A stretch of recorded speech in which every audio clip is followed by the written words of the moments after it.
Welcome back to Pop Culture Explosion. I'm Mike. This is Kara, Jim Poole, and Paul. Here at Pop Culture Explosion, we find those interesting people, we kidnap them, we grab them, and then we sit them right here to talk to you. Kara, what or who are we talking about today? We're talking about Jim Poole today. He was the lead actor in Absolution. Welcome. Thank you. Yes, Absolution. If you guys have seen, we did a couple other episodes. We've interviewed Josh and Matt, the directors and writers of Absolutions, and also Jaki Nelson, the female antagonist for this movie. We'll put links on those videos below. So, Jim, first of all, dude, thank you for coming out here tonight. Thanks for having me. This is my first video podcast. Now, I've done a radio podcast. First time I've been on camera. So, you know. Are you nervous? I'm a little nervous. We'll be gentle, and there's a bar across the street. We'll get liquored up afterwards. I've already hit it. Oh, you did?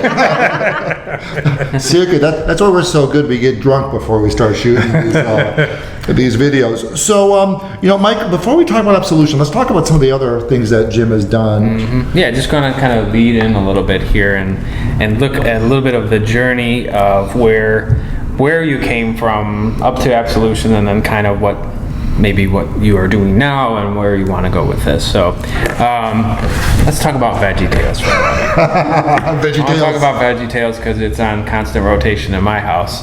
You play the Scottish carrot. That's right. That's right. Can you do the voice? Scooter. He says, Bumblyberg. I always have people come up to me, and they want me to act on command. So you got to be ready for a few things. I remember a couple of the lines, but actually sometimes I do those voices and I do the take way in advance because it's animation, and so I forget half the stories that I've been in. But yes, I have been. I do remember that I've been in Veggie Tales. So how did that come about? Is that, you mentioned you worked for a church? Yeah, I used to work at Park Community Church in the city, and I was there for a number of years. And during that time, the creators of Veggie Tales were friends of mine, Mike Naraki and Phil Vischer, and also the music director, Kurt Heineke. I hired him to work at our church. And of course, they stole him away to work for Big Idea and for Veggie Tales, of course, but I feel like I need to have some credit in discovering Kurt Heineke and helping him with his career move. But I did some sketches. It was a creative church that I was a part of. I was a creative director. And we did a couple of scenes and sketches about a certain theme, and Phil was in them. So a couple of times I got him to write some of the sketches. And I remember one sketch we were in rehearsal the morning of, and he said, I think we should just do this whole scene in a Scottish brogue. And so we did it, and of course it slayed, and I think that's what it just struck him as maybe that's something that he would have me do for the Veggie Tales. They did a promo to like a spec promo of Veggie Tales that he shopped around to a couple of different conventions so that people could get an idea of what it is. And I'm the first voice that sort of introduces, and now Veggie Tales. And so I was the first voice on that where I used my sort of normal voice. But Mike's daughter is a huge fan of yours. Huge fan. Epic. And my son is too now. Oh, your son is too. He's 21 months old, but he's like, watching up at the TV, so he's catching on too. But well, it's good stuff. Yeah, they take it out from the library constantly. Another sign that we are the pirates that can't do anything. Yeah, that's one of the first movies I saw. And I was like, I was watching it. I was like, oh, this is good. Put it on. The kids are watching it. Yeah, exactly. There. So okay, and you mentioned also I kind of want to talk about your road to Absolution, and you met Josh how? Then tell us how you met Josh. Well, it was around the time I sort of left my job at the church, and I kind of tried to dive back into theater and acting, and I was auditioning. And a friend of mine had told me about an audition that Josh was directing a short film, and I went to the audition. And I hadn't really, I think I might have known of him, but I hadn't met him before, and I met him at the audition, and I think it went fairly well. He didn't cast me, What? Josh. Listen, so it went fairly well, but he didn't cast you. No, but I think it stuck with him. And when he was working on this project, I think he thought, hey, you know, I know somebody that has some experience working in a church. I think that was an important aspect to the character, because character is a youth pastor. I wasn't a youth pastor, but I was in the church environment. And so I think there were some crazy things that were happening at the time with some popular televangelists. Right. And I think it struck him that, you know, we need to have a character that has an understanding of that, so that we can put him through the paces, but also that he can bring that understanding to the character and have that be, so that can delve beyond just the surface level. Well, during our interview, Josh even mentioned he wanted two things. One, he wanted to take a pastor in the woods and torture him. Did he torture you? Yeah, there was a lot of torture. There was a lot of torture, so he had to check. But the second thing is he didn't want any cliches. He wanted someone that lived it and walked it, that they weren't pretending to be Christians. Yes. And so by casting you, he was able to accomplish those two things. Yeah. So, yeah. Okay. No, go ahead. So you meet Josh and you guys connect. I mean, is Absolution the only work you've done with Josh and Matt? Well, I worked a little bit on, I did a voiceover for the movie that he did before that, which was Fancy Pants. And I did a voiceover for that. I worked as the post-production supervisor. So I was helping a little bit with the management of trying to get that film finished and completed and edited.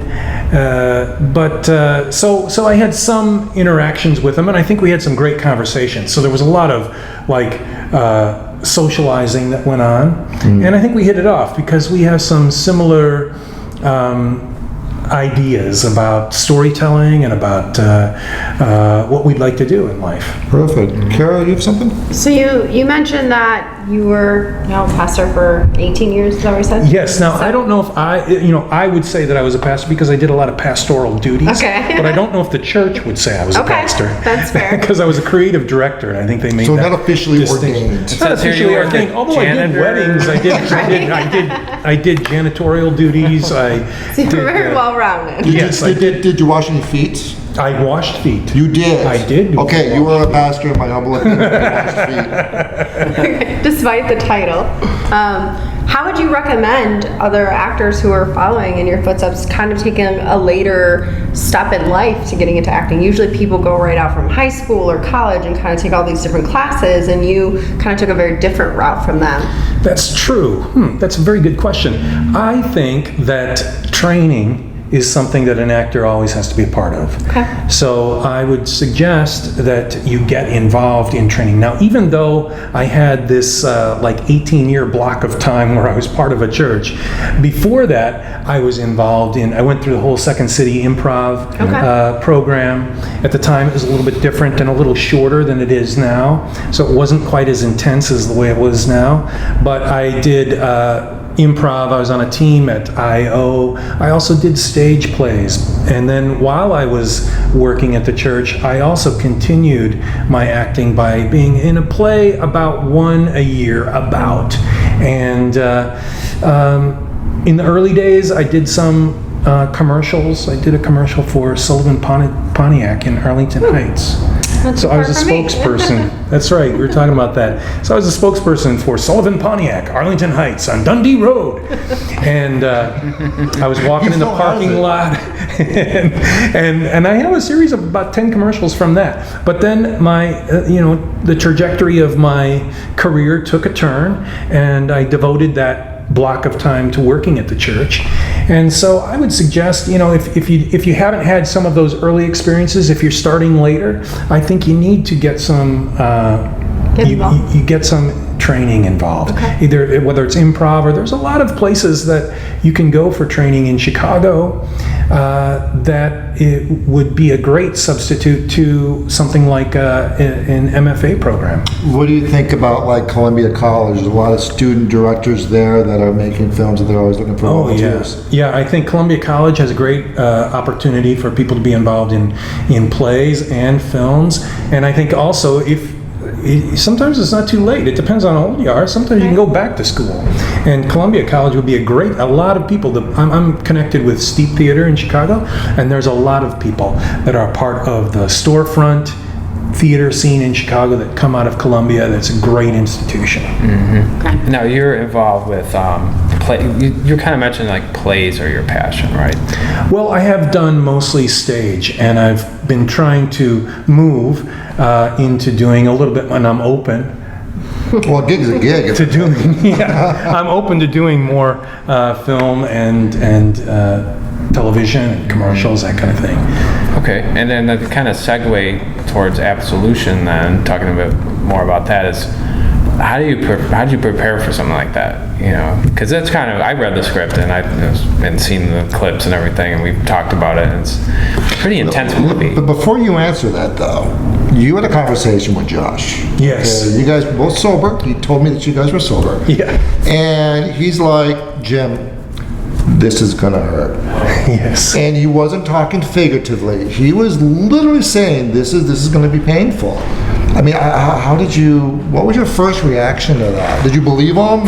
Yeah, I believed him. I'd worked on some movie sets, and it's hard work. Behind the scenes, there's a lot of grunt work that goes on, and so you all have to kind of like roll up your sleeves, tighten your belt, and say you're going to do it. And I really think Josh showed his leadership there by taking me aside and just sidling up to me and saying, hey, you know what, we might only have this one chance to do this in Montana with this crew, with the kind of budget that we have, with ramen noodles as the main meal. Yes, exactly.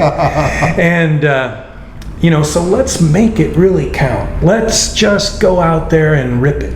Okay. Rip it up. And I said, yeah, I'm for that. I'm down with that. I mean, what are we doing in life? Let's go out there and do this story. It's worth telling. It's worth telling well. Let's give it our all. Okay. Awesome. So I've seen the trailer. I've read part of the screenplay. I'm still scratching my head. Are you a good guy or a bad guy? Because you swim in that gray a lot. I think gray is good. Let's have gray. I did a black and white film. It should all be in black and white. Well, it have a much different flavor if it was black and white, that's for sure. No, but in these days, we have anti-heroes and heroes, and sometimes there's a mix, It's like you guys talk about the superheroes, the Marvel superheroes. Mm-hmm. They are showing their human side so that, yeah, they're good guys, but they also have some failures, and they have some faults, and they also have some swings. And as human beings, I think that's what one of the major themes of this story is can we confront some of our past or some of our failings? Can we own up to who we are and that we aren't superheroes? Did you like this guy that you were playing? You gotta like him. You gotta like every character that you play. So yeah, I enjoyed him, and I think you have to, to answer your question, go back to that question of preparation. I think you have to create the world of this character, give him some backstory, and just what if I was in that position? What would I do? What would I be like? And how would I take some of the things that are happening to this character and apply them on my life? And that's what we go. That's why we go to the movies. We go to the movies to ask, what if I could fly? And what if I had some superpowers? Well, what if there were some guys that were against me? Well, what would happen if there was some kryptonite? So, I mean, we go to see what if I fell in love? Was there a piece of Jim Poole in this character? Oh yeah. Yeah. You can't divorce yourself. I think a lot of times we put on, in old school acting, you put on a hat and you put on a nose, and you become something else, and you work from the outside in. But there's also, I think the more modern approach is working from the inside out. Yeah. And you start with yourself, and you peel away, and you say, this is who I am. This is me, and this is me as this character, Christian. You look good with the beard, by the way. Well, thanks. You're welcome. Thanks. I saw the scene where you are literally running across a river. Yeah. Okay, there's rocks. You don't strike me as a stuntman. I'm not just. And Matt was downstream with a wetsuit, ready to catch you. Yeah. What were you thinking before you started sprinting across that river? I was trying to protect my ankles. My main thing was to tie my boots up real tight and try to make sure that my ankles didn't twist. So be ready.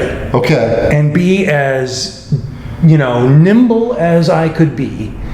And, float like a butterfly, sting like a bee, the whole Muhammad Ali thing. Did you do that in one take? They told me to do it twice. The objective was to try to get that down in one take, but I think we did it twice.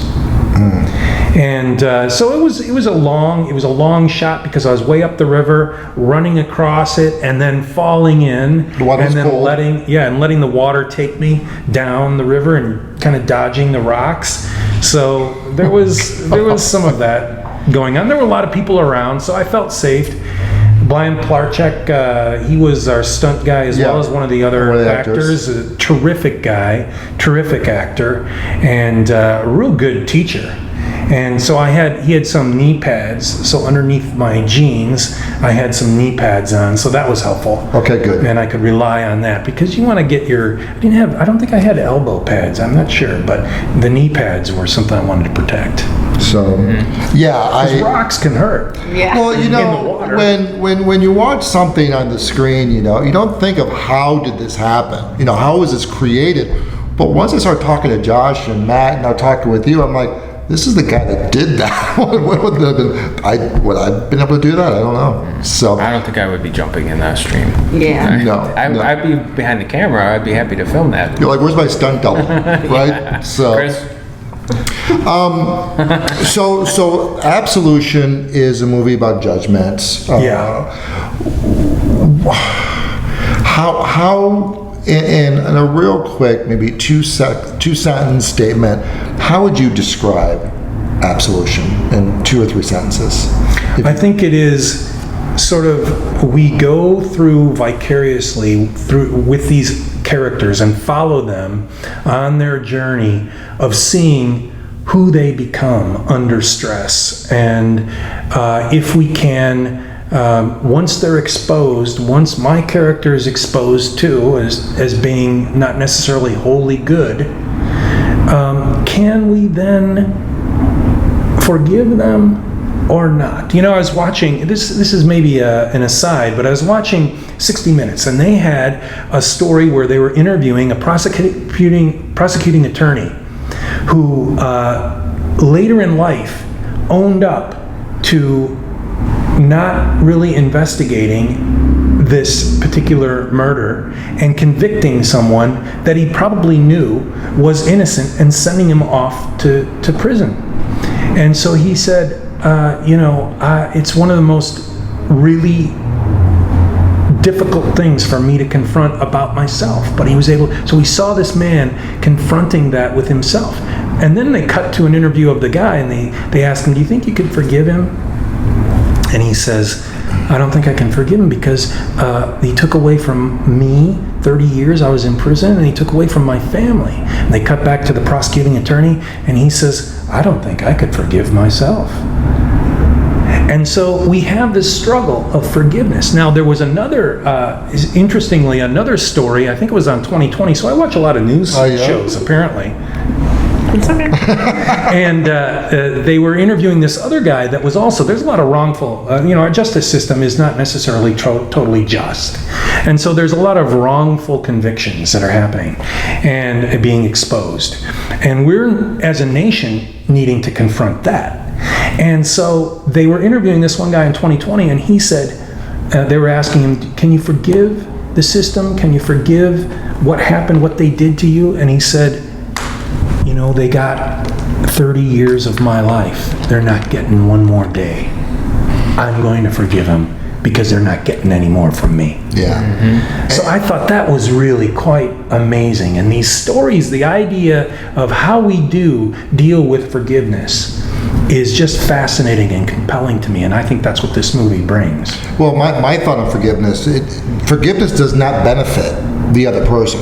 Forgiveness is all about healing yourself. That's right.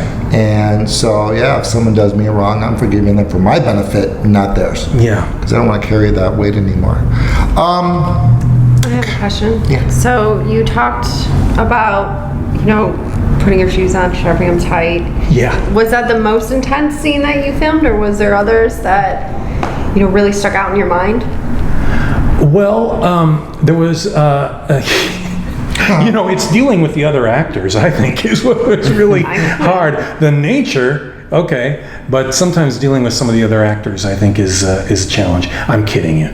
They were all really fantastic, every one of them. By the way, I'm friends with Blake Grisby. Yeah. Yeah, you improv with the kid. Oh, yeah, well, yeah, not anymore. He lives in L.A. He is just skyrocketing. I'm going to ride those coattails.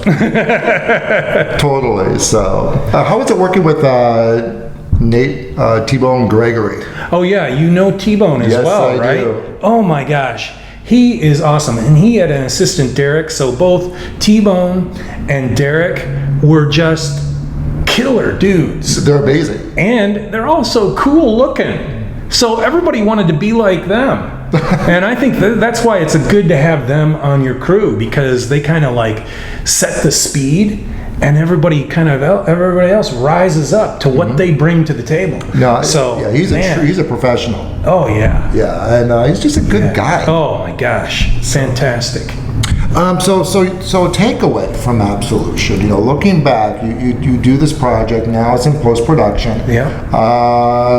Actually, Matt messaged me the other day that they're getting close to finishing this. They're getting close.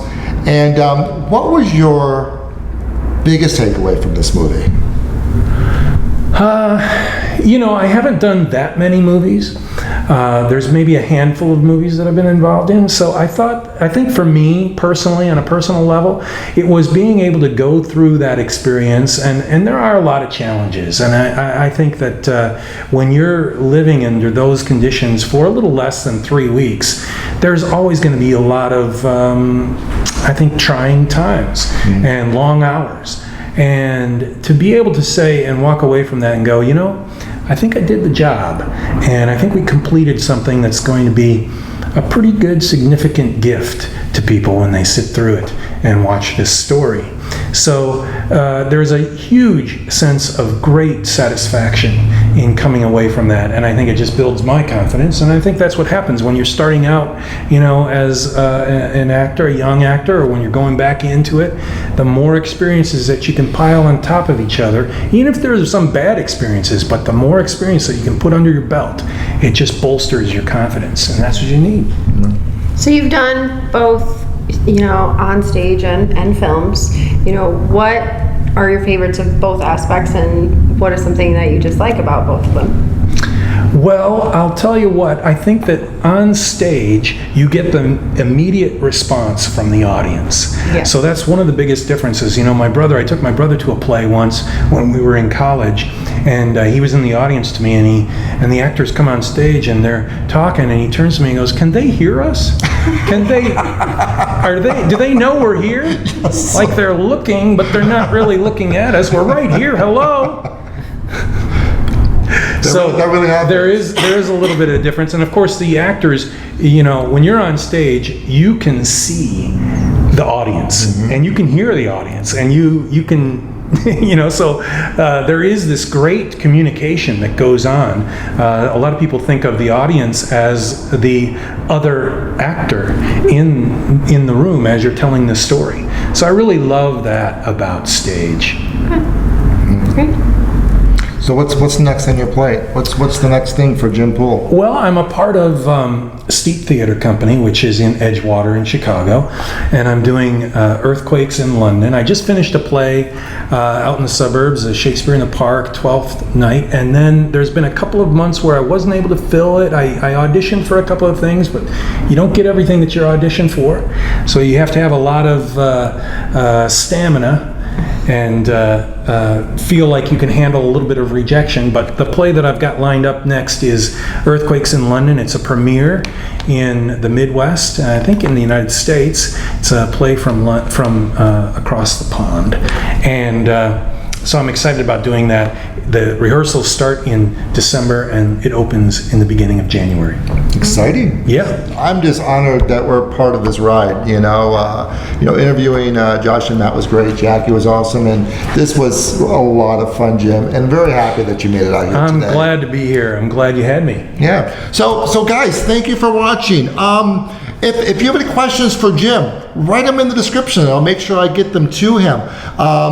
Jim, thanks again for coming up. And guys, if you like this episode, hit the like button. You guys have friends, share it to them. And my family members, you better start doing that too. And if you have not subscribed yet, subscribe. So with that being said, peace out.